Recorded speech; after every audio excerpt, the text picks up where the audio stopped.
I'm Oral Hershiser, and I am on the Blue Review.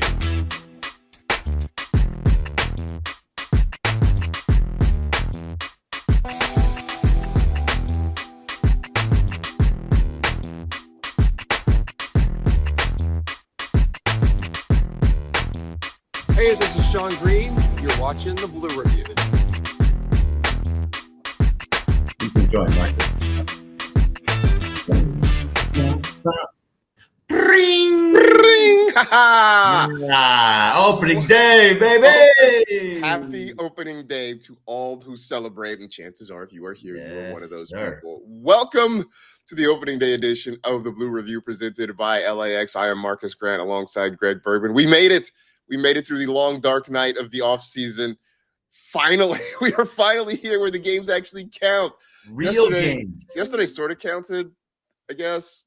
Yeah, I mean, kind of. No, not really. I mean, it did for like baseball in general, but it doesn't count because it's not the actual opening day. And also it was on that Netflix nonsense. So, you know, like it was, we'll get into some of that. But at the same time, I just want to let you know, Marcus, if you want to jump in on Instagram Live with me, now is the time. Okay. Let's do it. Right. Let's do a little side by side here. Let's do a little side by side. We'll be on YouTube and on Instagram Live at the exact same time, and we're gonna be taking a ton of questions from both parts of those things. Okay, so I'm gonna try to figure this out now. I am an Instagram noob, so I think we all are. But if I go here and I go Marcus, right? Okay. Oh wait, I see live. I see you are live. There we go. I'm gonna invite you. There we go. Hey, look at that. You are now invited. Jump on in. Okay. And then we go dual screens. Sweet. Doing two different things. All right. Are you in? I think I am in. Hey, there we go. Oh, there we go. There he is. There he is. Look at this. Let We get me to turn see down each my other twice. I love it. turn down I my love it. radio. So we're not getting dual sound here. So yeah, this is probably not going to work. No, I don't know. As long as we don't get a weird echo, I turned down the volume on the phone here, so I don't get an echo. Okay, I won't get an echo. I turned my volume down. I don't know if anybody's going to be able to hear me. I don't know. Dual screens. I just don't know if that'll work. If it sounds weird, we'll end it. down. We'll just so anyway. Either way, opening day. Opening day. First, before we do get into it, let you know the Blue Review is powered by LAX. We're taking off. Learn more about all the incredible changes happening now at LAX by going to lawa.org/ESPN. So yeah, the Dodgers get going tonight against the Diamondbacks. Zach Gallen against Yoshinobu Yamamoto. I mean, the last time we saw Yamamoto, he was, I don't know, just doing a small thing like shutting down the World Series after pitching on 0 days rest to beat the Toronto Blue Jays. No big, whatever. You mean this guy? 1, 2, 3, 4. Yamamoto Yoshinobu. That guy. Yeah, that guy. 100% that guy. guy. About 10 seconds of that. I'm not allowed to play much. So this is it. I mean, we're finally here. First pitch set tonight for 5:30. I believe it's on. Is it on Apple?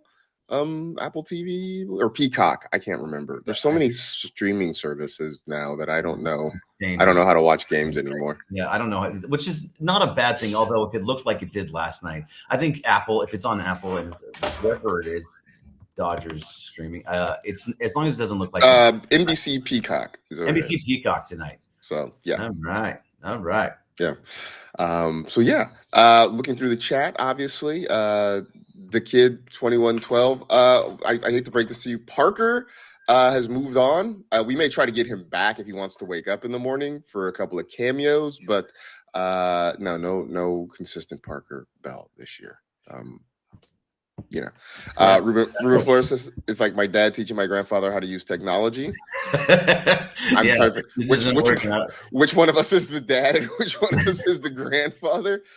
I think I'm the grandfather in this situation. All right, sure. I don't know if it's working, and I think it's throwing us off, so I think I just want to end it. Okay, we're gonna say bye. Yeah, okay. Goodbye to Instagram. Sorry, it just didn't work out the way I wanted it to. We tried. Bye. Bye. All right, we'll close this out. Okay. Anyway, leave. Yep. Okay. So good effort. Good job. Good effort. Yamamoto tonight. This is where an ace should be, right? An ace should be in starting these games off right now. And the fact is, we talked about it the other day. The fact that is he an ace or he's not an ace? This is who he is. Opening day starter, the best pitcher that we've seen in quite some time. If you wanted to go by regular season pitcher, he was one of the best. He was top 5 in the regular season. He's one of the best that we've seen in the postseason, period. He matched what from the Diamondbacks. I'm blanking. Madison Bumgarner. Sorry, Madison, or the Giants. Madison Bumgarner. What Madison Bumgarner did, who was also one of the better postseason pitchers. Yoshinobu Yamamoto is everything you want in a number 1 ace opening day starter. No, he absolutely is. I mean, he's the guy that, now, especially with Clayton Kershaw not here, which, by the way, that's another kind of side angle we have to talk about. The first time in how long that the Dodgers are going to open a season without Clayton Kershaw on the roster. But oh, that's crazy. Right? It's kind of wild.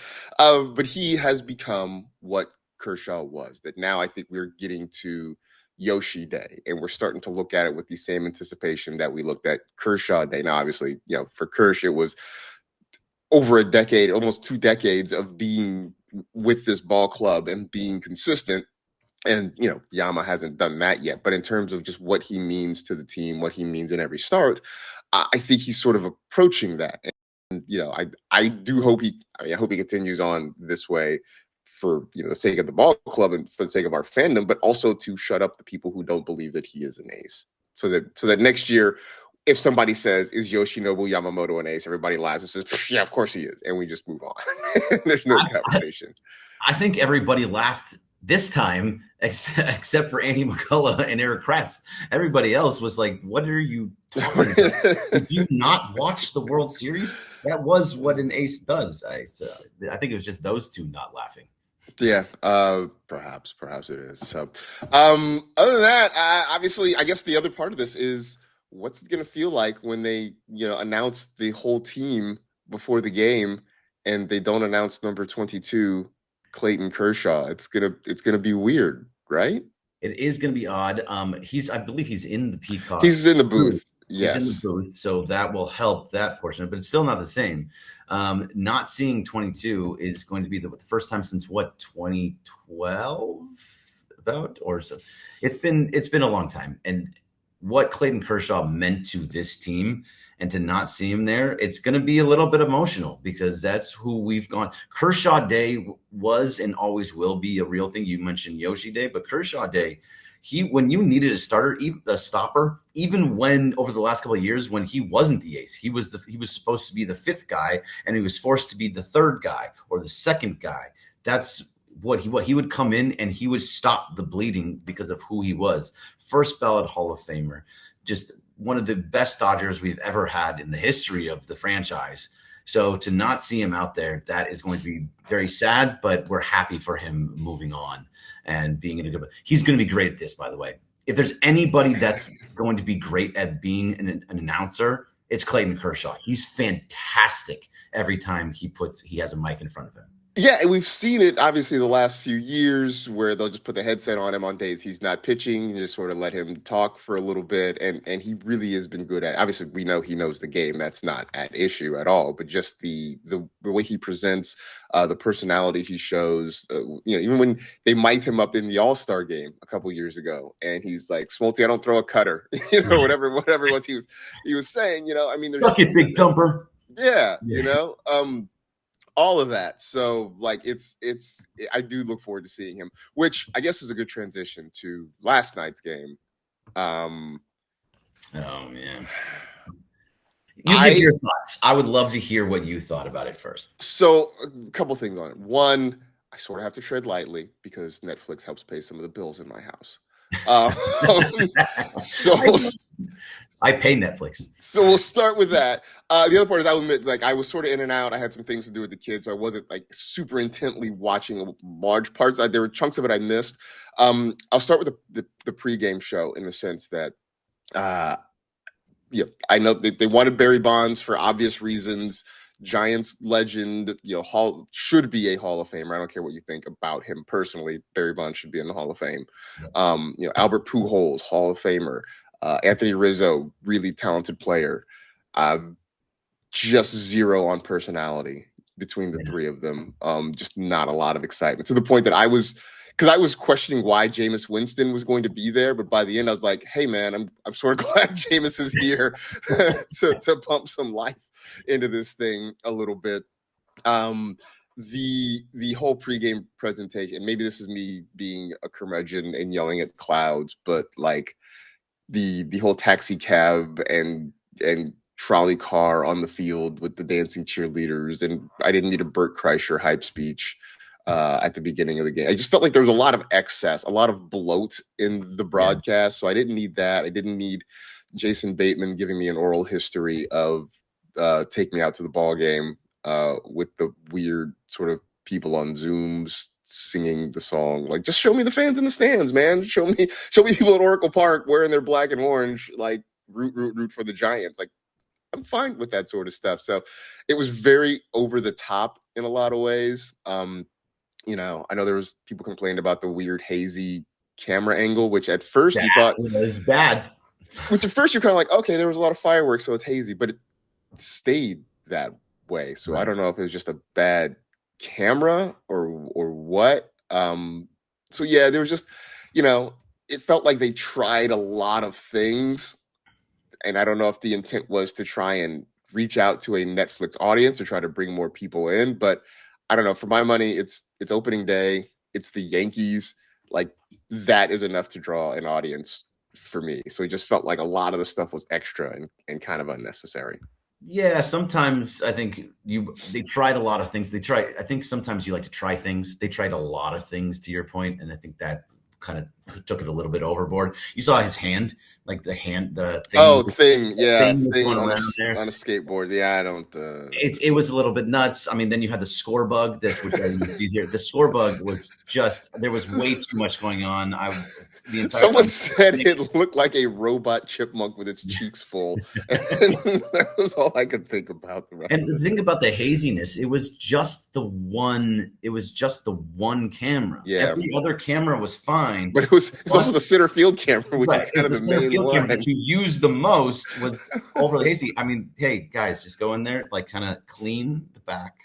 And then just I got a little microfiber cloth. You can just rub it off a little. Just make it just look a little bit nicer. But otherwise, I mean, it did what it needed to do. I thought it was a little bit over the top, a little bit more. And maybe it was the first time. Tried too much stuff. It wasn't great. No, I know there's going to be a few more. It's not. I don't think Netflix is going to be a regular broadcast partner, but there are a handful of games in there. I know they have the All-Star, the Home Run Derby, as well as a couple other games during the season. So. I am certain that folks at Netflix HQ are internalizing all of the comments and criticisms, and we'll see what changes they make. Yeah, but let's get to the Dodgers. Let's do that. Let's do Dodger stuff let's do Dodger stuff. I'm sorry, I'm looking at the tweets that Carlo's popping up here. It's Carlo and Dean. Dean is just throwing stuff up there. Good job, good work, man. I love it. So let's talk Dodgers. Obviously, things are going. We talked yesterday about our expectations. I think we both landed around 95, 96 wins for this ball club. Other things that we expect. I mean, if we're going to pick, say, a team MVP who is not Shohei Ohtani this year, who do you think it could be? If it's not the MVP, I'm sorry, say that again. An MVP candidate for a team MVP who maybe is not Shohei, because like Shohei, if we just say who's going to hit the most home runs, it's all going to be Shohei. So let's non-Shohei division. Non-Shohei, I would see. If they want to have a good regular season and want to be at the highest level possible, and they want to go with who they think could be somebody that needs to step up when they didn't maybe in years past as much, Mookie Betts. Mookie Betts has the ability to go back to being a top 5 player in Major League Baseball. And if he can go back to being that guy, and now in the 3 spot with 2 guys in front of him, his numbers will rise, his RBIs will rise. He should get his batting average, on base, all of the numbers that matter to getting him into that spot. He could very well be that guy this year. I know it's easier to go with like a Kyle Tucker or maybe even Will Smith. I think Mookie Betts has the best opportunity to take over that spot again. And because if there's anybody that can flip it back to who he is, it's Mookie Betts. He's one of the best athletes, period, in the world. He's amazing athletically. Now already having that 1 year as a shortstop, I think he can figure out, he can be that high level shortstop he was, plus bringing the bat back. Big year for Mookie Betts. Yeah, I think there's something to that, having gotten a year of shortstop under his belt, because look, I don't know if he will ever admit to it, or maybe he's talked about it, but there is something to be said for having to make such a drastic position change to a position that is so important. You have to be strong up the middle defensively. And we saw him grow defensively as a shortstop as the season went along. So now he's got that out of the way. Hopefully he's, fingers crossed, not going to lose 30 pounds because he gets sick at the start of the season either. So I think that's going to have a lot to do with it. So I like that call. I was trying to come up with somebody different for the sake of argument, but I do think it is Mookie Betts. Just because he's in that pivot spot in the number 3 position in the lineup, because he's going to be playing shortstop again this year. I mean, I think there are other guys that you want to have, some consistent years. Like, I'd like to see a healthy, consistent year out of Max Muncy, near the bottom part of the lineup. It's kind of that second part of the lineup when it turns over again. I'd like to see, what we get out of Andy Pages, knowing that he's going to be hitting near the bottom of the lineup, this year, and how he grows. But I just think if Mookie Betts is not even MVP level Mookie Betts, but just really good Mookie Betts, this team probably does win over 100 games. I mean, if that's the case. So, yeah. The other guy I want to see, it's more so I just want to see him have a big year because of his contract, essentially. Kyle Tucker I believe has to come into this year and prove why he got that $60 million a year, which actually turns out to about $110 million a year when you talk about the luxury tax implications. So I would love to see Kyle Tucker really show that, hey, now that I'm like the 4th, 5th guy, I don't need to be amazing. I just am amazing, that he can kind of step forward and be that guy, because he wasn't obviously in Chicago last year. But Kyle Tucker, if he has a big year, he's going to get himself a massive contract, not this offseason, but the next offseason. Mm-hmm. And that maybe with the Dodgers, maybe somewhere else. But he's betting on himself with this 4-year deal. So, yes, he's getting a lot of money. So betting on yourself is a lot of money. But he could have gotten a longer deal easily and decided to come here, win some championships, and then make even more money. Yeah, no, I mean, look, that's sort of the benefit of what the Dodgers have built now, that guys want to come here for a chance to win, but also, hey, man, if I succeed here, then hopefully there's another payday, maybe there, maybe somewhere else down the line a little bit. So I'm very curious to see how he fits in, right? Because I think it's funny that of all the things that happened in spring, we didn't talk a ton about Kyle Tucker. I mean, No. Everybody's like, our conversations were like, hey, what's going to happen with Roki Sasaki? And, how do they fit in Alex Freeland or Haesung Kim? Or, hey, Shohei looked great in the World Baseball Classic. And it's like, oh, by the way, they have Kyle Tucker. That's a good thing, though. That's a very good thing. That's a great thing, right? The other name that I don't think we mentioned a lot during spring is, oh, hey, by the way, they have Edwin Diaz. Oops, forgot that guy. Like, after the struggles of the bullpen and Dave Roberts just having to, cobble together outs to get through games at the end. By the way, we have a dude who comes into blaring trumpets and just mows down hitters now. And I think that's going to be a big thing, too.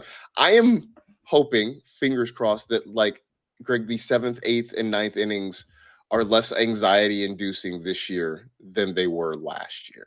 Yeah, I hope so, too. And I hated that stupid trumpet. There it is.